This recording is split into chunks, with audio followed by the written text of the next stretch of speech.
अस्सलाम वालेकुम। कैसे हैं आप सब? अल्लाह आपको खुश रखे, आबाद रखे और अपने घरों में, और अल्लाह आपको दुनिया और आखिरत की भलाई नसीब फरमाए।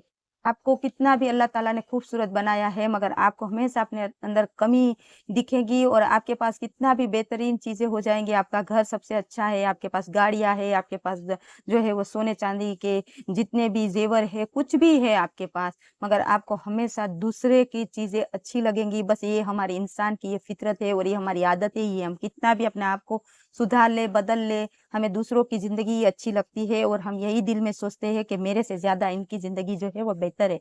बस एक इंसान की ये आदतें है, और हर औरत की, हर मर्द की, हर एक की आदत कोई-कोई ही होगा जिसके अल्लाह ताला ने तौफ़ीक दी होगी, जो ये बात नहीं सोचते होंगे, मगर अक्सर सबके मुँह से यही बात मैंने सुनी है कि तुम्हारी ज़िंदगी ही बहुत अच्छी है, और तुमको अल्लाह ताला ने बहुत कुछ दिया है, ये है, वो है। बस दूसरों की ही खुद के पास कितना भी उनसे बेहतरीन चीज़ें हैं, मगर वो उन्हें नज़र नहीं आती। ये चीज़ हमारे अंदर है ही।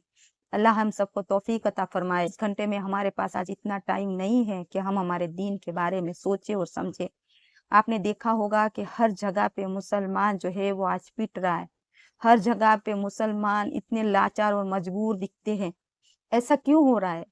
क्या आपने कभी ये बात गौर की है और सोचा है? जब से मैंने कुरान करीम को सीखना शुरू किया, उसकी बातों को गौर करना शुरू किया, नबी करीम सल्लल्लाहु अलैहि वसल्लम की जो हदीसें हैं, उनको पढ़ना और सुनना शुरू किया और समझना शुरू किया, तो मुझे ये समझ आने लगा कि जो हमारे इस्लाम को हमने बहुत नीचे कर दिया है, बहुत ही नीचे। पहले तो बात ये है कि हमारे माँ-बाप जो है, उसके पास इतना दीन था ही नहीं। जब हमें बड़ा किया, तो उनके पास सिर्फ़ कलमा, नमाज़, रोज़ा, ज़कात यही था। वो हमें कोई चीज़ समझा नहीं सकते थे, मगर आज जो है मैं इसलिए बात कर रही हूँ कि ये मोबाइल का दौर है। मोबाइल के अंदर आप जो भी सर्च करेंगे वो आएँगे, आप जितना भी जो भी एक काम बोलेंगे वो आएँगे, कोई मुश्किल बात नहीं है, ऐसी कोई चीज़ नहीं है। बस आपको कहाँ सब्र करना है, कहाँ बोलना है, किस तरह से बात करनी है सामने वाले से, ये सब आपको सीखना ही पड़ेगा। हर मुसलमान औरत, हर मर्द को ये सीखना पड़ेगा। मुसलमान मर्द जो है वो मेरे प्यारे नबी का लिबास पहनता है, उनकी तरह दाढ़ी रखता है, टोपी पहनता है, मगर जब वो किसी से लड़ता है तो हर हदें पार कर देता है।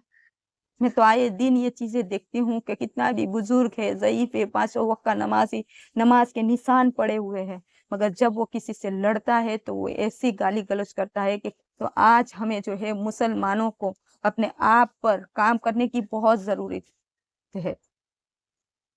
हम लोग सुनते थे कि जिहाद करो, जिहाद करो। जब हम मदरसे में पढ़ने के लिए गए थे, जहाँ पे आलिमा का कोर्स होता है, वहाँ पे हम मदरसे में 2 साल तक रहे, तो वहाँ पे एक तराना जो है सुनाया जाता था कि मुसलमान जिहाद करो, वक़्त की है आवाज़ ये लोगों, वक़्त की है पहचान, हाथों में इस्लाम का झंडा, होठों पे कुरान, मुसलमान जिहाद करो। ये तराना हमें बार-बार सुनाया जाता था। तो जिहाद का मतलब हमें तो उल्टा ही समझ में आ गया कि लड़ाई, लड़ाई करो, बस डट जाओ, लड़ो।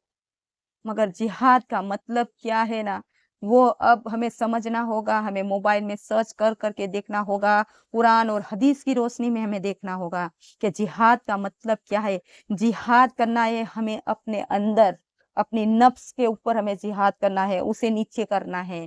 जो हमारे तकब्बुर वाली नस है, उसको पस्त करना है, उसके ऊपर हमें जो है इस तरह से काबू करना है। उसके ऊपर जो जिहाद करना है, मतलब उसको हराना है, और हमें फ़तह करना है, जो है हमारी नफ्स के ऊपर जिहाद करना है, जो है हमारी ज़बान के ऊपर जिहाद करना है, जो है हमारी ख्वाहिशों के ऊपर जिहाद करना है। कि किसी की बातों के अंदर हम 2-4 नमक मिर्च लगा के करते हैं, उस ज़बान के ऊपर हमें जिहाद करना है। इस दीन की बातें सीखेंगे, सही दीन को फ़ॉलो करने के लिए निकल जाएँगे। आपको ये हो जाएगा कि मुझे जिहाद करना है अपने आप पर। आप समझ लें कि आपके सामने आप जैसा ही हूबहू एक जो है वो इंसान है, वो आपकी नफ्स है, और बार-बार आपको झूठ बोलने पे, कोई भी अगर आपसे गलती हो गई तो उसमें 2-4 बातें मिला के बताने के लिए वो उकसाएँगा आपको। हर बात से बचने के लिए वो आपको कहेगा कि ये बात से बच निकल, वो बात से बच निकल, हर जगह पे बच निकलने के लिए वो आपको बहुत ही पट्टी सालों से पढ़ा रहा है और हमेशा पढ़ाता रहेगा, हम ज़िंदा हैं तब तक। तो उस नफ्स के साथ हमें जिहाद करना है।